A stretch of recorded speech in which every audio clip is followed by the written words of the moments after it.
There's a dog and a cat sitting in a shelter kennel together right now who have refused, in every way an animal can refuse something, to be adopted apart. Staff tried 3 times. 3 different families fell in love with just one of them, and every single time, that one animal sat by the kennel door and simply would not eat, would not play, would not settle, until the other one came back. We'll get to exactly how that story ends, because it is the kind of ending that makes grown men cry in a parking lot. But first, I want to tell you where this all starts, because the story of animals choosing love over instinct is bigger than one shelter, and it might be one of the most quietly beautiful things happening in the animal world right now. A few years ago, on a beach in New Zealand, a golden retriever named Gromit did something his owners still can't fully explain. A wild seal pup, sick and separated from its mother, washed up near the dunes. Most dogs would bark, chase. Some would try to bite. Gromit walked up slowly, lay down in the sand beside the seal, and stayed there for hours. He wasn't trained to do this. Nobody taught him. He just decided, in whatever way a dog decides things, that this frightened, exhausted creature needed a friend more than it needed a predator.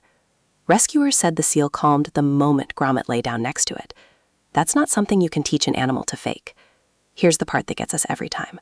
Biologists have a name for what's happening in moments like this, but even they admit the name doesn't explain it. They call it interspecies bonding, and they'll tell you it's rare enough that every documented case gets studied. Rare, but not new. It just doesn't usually make the news, because most of these friendships happen quietly, in barns and backyards and shelters, with nobody filming. Which brings us to the next story, and this one is about a house cat named Willow. Willow's owners found a nest of orphaned baby squirrels after a storm knocked down a tree in their yard. No mother in sight. The squirrels were maybe a week old, blind, barely bigger than a thumb.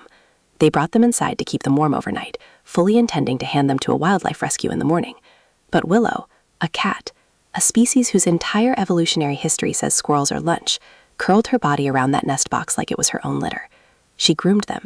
She slept pressed against the box every night for 3 weeks until they were old enough to release. The wildlife rescue said they'd never seen anything like it. And here's the detail that still gets people. When the squirrels were finally strong enough to go back outside, Willow sat at the window and watched them leave. Her owner said she paced for 2 days afterward, the way you would pace if you missed someone. Now, you might be thinking, okay, that's sweet, but it's still just a cat being maternal. Fair enough. So let's raise the stakes a little. There's a well-documented case of a mother dog, a stray taken in by a rescue in the American South, who had just lost her own newborn puppies.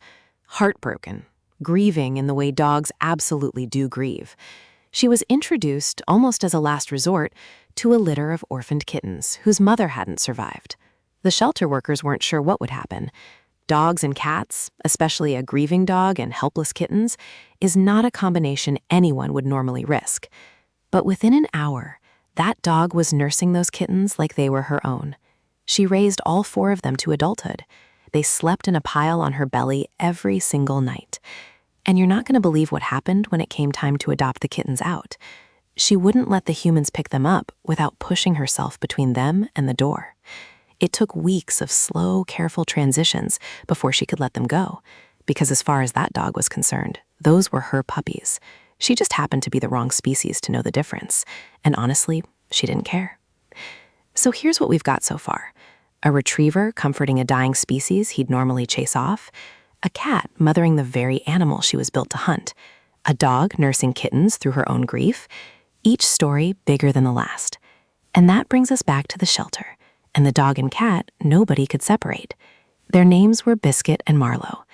Biscuit, an older beagle mix, gray around the muzzle, the kind of dog most shelters call hard to place. Marlowe, a scrappy tabby cat who'd been found living rough near a gas station. Nobody paired them on purpose. They ended up in adjoining kennels because there was simply no other space. And within 2 days, staff noticed Marlowe had squeezed through the fencing gap and was sleeping curled against Biscuit's side. Every morning after that, they found them together.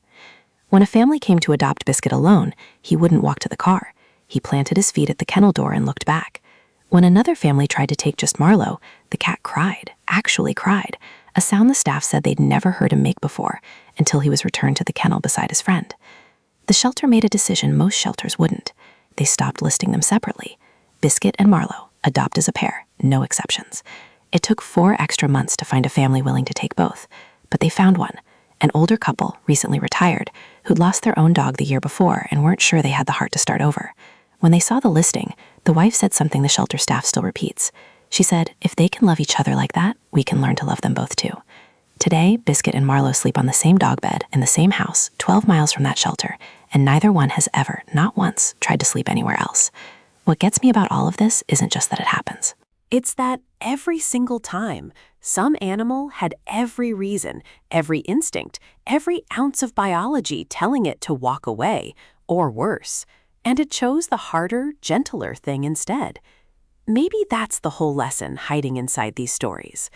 Loyalty and love don't ask what you are. They just ask if you're willing to stay.